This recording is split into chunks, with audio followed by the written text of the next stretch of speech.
This is FS Academy Jetliner. We're going to introduce you to airline operations step by step, starting with a complete short-haul flight. We're in the A320neo and have just finished our pushback here at London Gatwick, bound for Barcelona. Make sure that the APU is running and we'll talk about jet engines.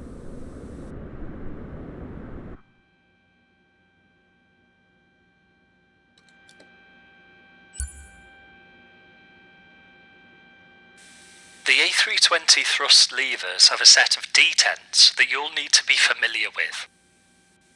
Move the levers all the way forward to the toga position.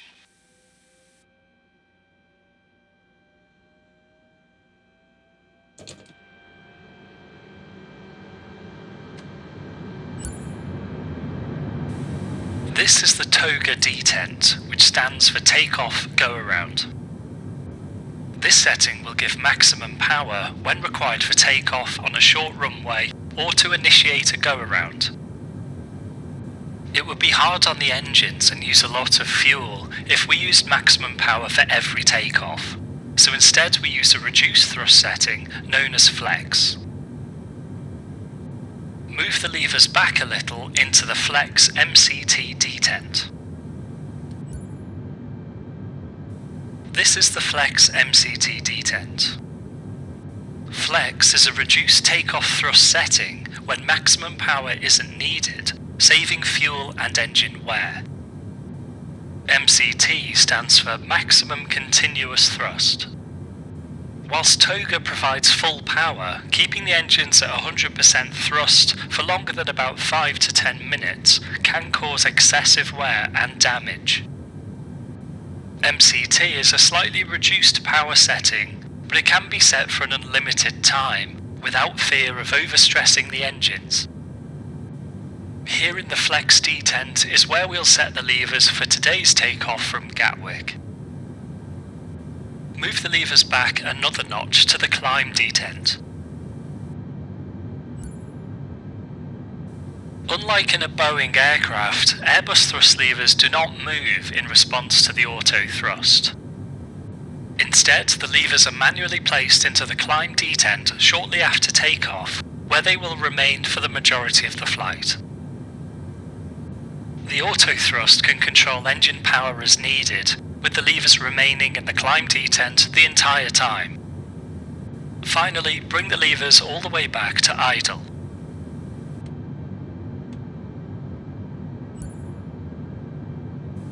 This is the idle detent, where the engines are at their minimum power. In the final moments before touchdown, you'll move the levers here to reduce thrust for landing, and this will automatically disengage the auto thrust system. This is also the position used for starting the engines. Set the engine mode selector to start. Now set the engine 1 master switch to on.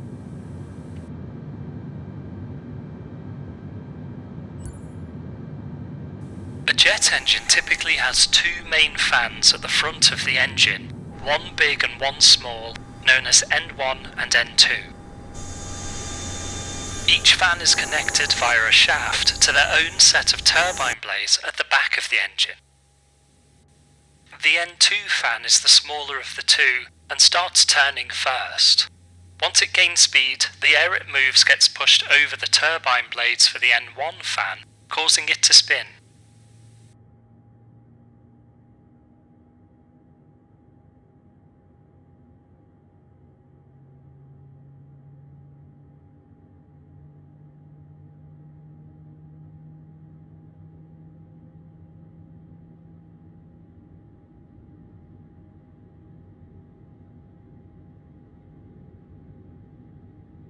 Good, now start engine 2.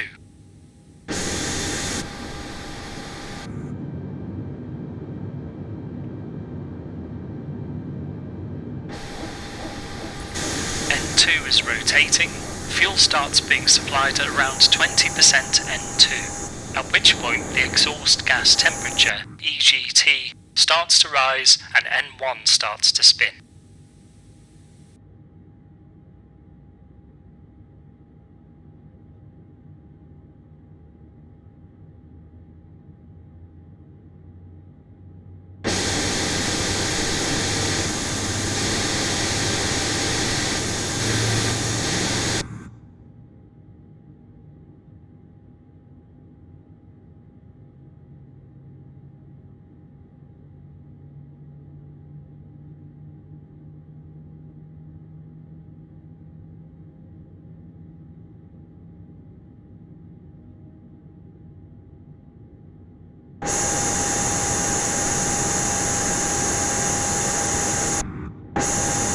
engines are now running, so we'll perform the after start flow.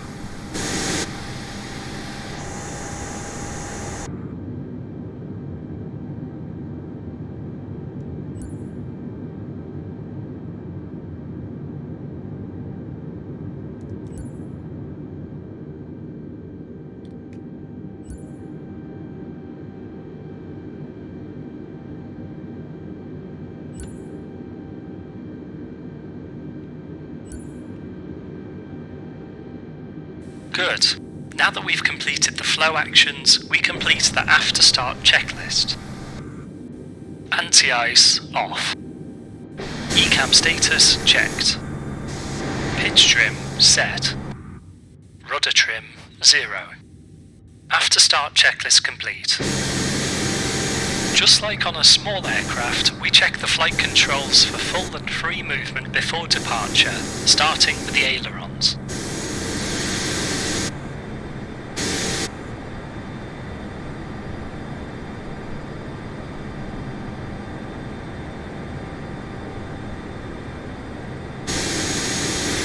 Left.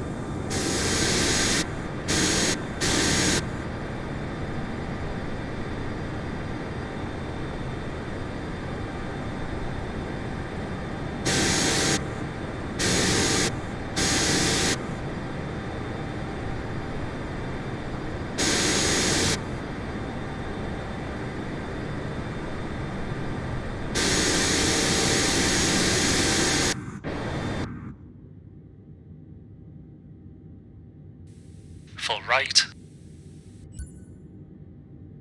Neutral.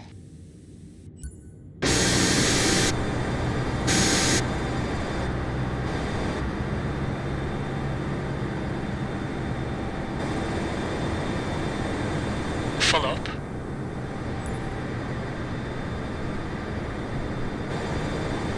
Full down.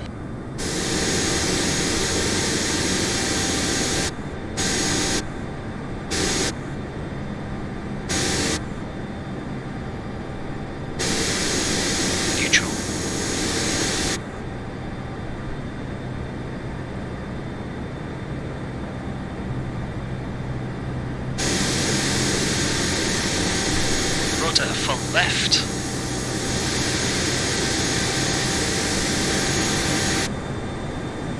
Full right.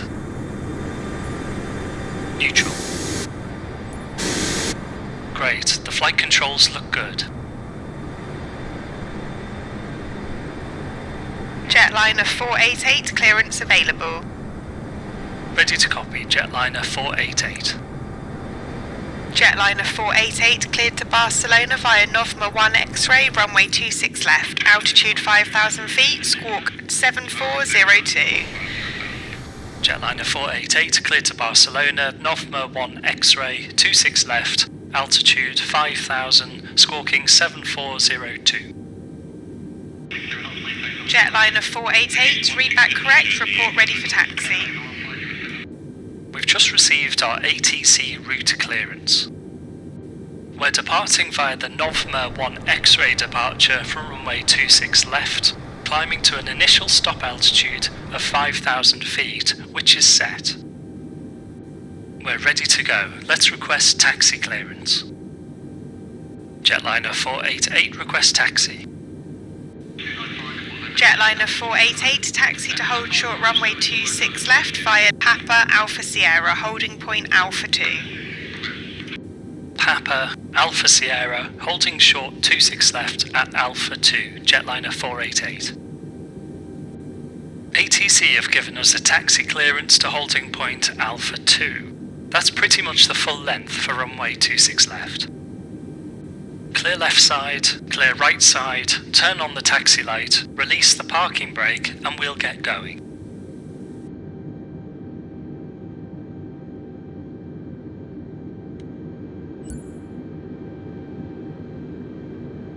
Taxi ahead and turn right at the end onto taxiway Papa, then follow Papa around to the left onto Alpha Sierra to hold short at Alpha 2.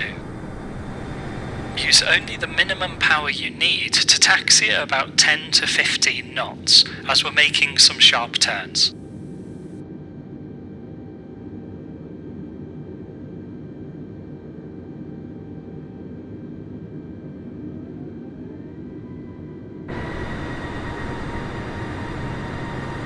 Now we're moving, give the brakes a squeeze to check that they're working.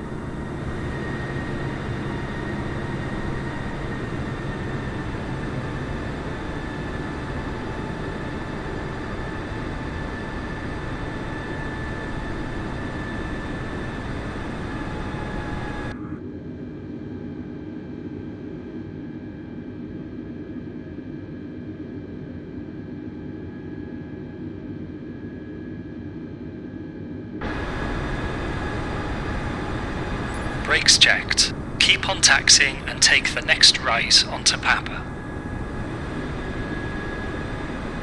Turn right here and follow Papa to the end, where we'll turn left to Alpha Sierra.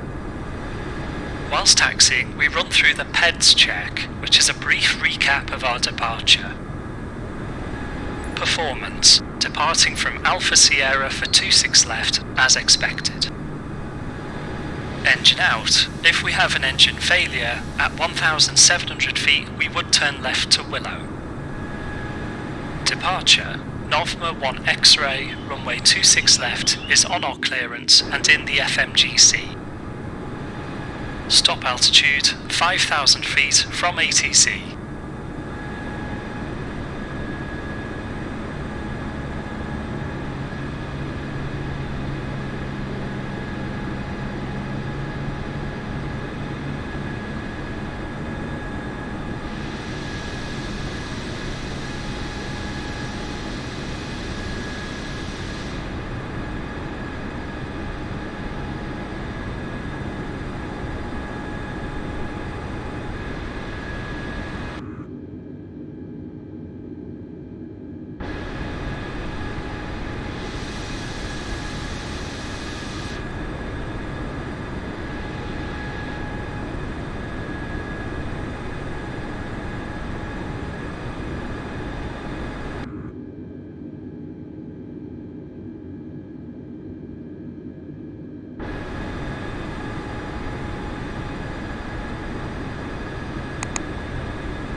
This is Alpha 2, come to a stop here. Great, now set the parking brake.